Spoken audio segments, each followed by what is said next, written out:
Ganesha procession Ram Rahim Nagar ಅಂತೇಳಿ ಈ ಒಂದು ರಸ್ತೆಯಲ್ಲಿ ಹೋಗ್ತಾ ಇತ್ತು. ಆ ಸಂದರ್ಭದಲ್ಲಿ ಒಂದು ಕಲ್ಲು ಬಿತ್ತು ಅಂತ ಹೇಳಿ ಅಲ್ಲಿಂದ ಸ್ಟಾರ್ಟ್ ಆಗ್ತದೆ. ಎರಡು ಕಡೆಯಿಂದ ಕಲ್ಲು ತೂರಾಟ ಆಗಿದೆ. ಆ ಸಮಯದಲ್ಲಿ ಕರೆಂಟ್ ಬೇರೆ ಆಫ್ ಆಯ್ತು ಅಂತ ಹೇಳಿ ಹೇಳ್ತಾ ಇದ್ದಾರೆ. ಇದರ ಬಗ್ಗೆ ನಾವು ಹೆಚ್ಚಿನ ತನಿಖೆ ನಡೀತಾ ಇದೆ. ಒಂದು ಕಲ್ಲು ಬಿದ್ದಿದೆ. SP ಪಾಪ ತಮ್ಮ ಅಮೋಘ ಅನುಭವದಿಂದ ಹೇಳಿದ್ದಾರೆ.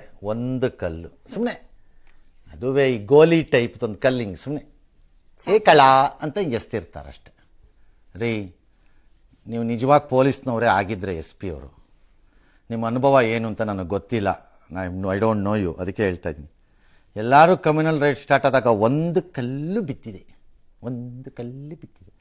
ಏನಪ್ಪ ಪೊಲೀಸ್ನವರು ಮತ್ತು ಈ ಸರ್ಕಾರದಲ್ಲಿರೋ ರಾಜಕಾರಣಿಗಳು ಈ ಫ್ಯಾಷನ್ ಪೆರೇಡಲ್ಲಿ ಓಡಾಡಿದಾಗ ನುಲಿಯೋ ಹಂಗೆ ನುಲಿತೀರಲ್ರಪ್ಪ. ಇನ್ನೆಲ್ಲಿಂದ ಭಯ ಬರಬೇಕು? ಫ್ಯಾಷನ್ ಪೀರಿಯಡಲ್ಲಿ ಓಡಾಡುವಾಗ ನುಲಿ ಒಂಥರ ಹೆಣ್ಮಕ್ಳ ಅಟ್ರಾಕ್ಷನ್ಗೆ ಅದೇ ನಾವದೊಂದು ಸಿಸ್ಟಮ್ ಇದೆ ಪಾಪ, ನಾವು ಅದನ್ನು ಬೈಯಂಗಿಲ್ಲ. ಆ ನುಲಿತೀರಲ್ರಪ್ಪ. ಆ ಪದಗಳನ್ನು ಹೇಳಕ್ಕೂ ನಡುಗುತ್ತೀರಿ, ಹೆದರ್ತೀರಿ, ಬೆವರ್ತೀರಿ. ನಾಚಿಕೆ ಅನ್ನೋದೇ ಇಲ್ವಾ ಯಾರಿಗೂ? All right. ಕಲ್ಲು ಎಸೆದಂತ ದುರ್ಮಾರ್ಗಿಗಳು ಮತಾಂಧ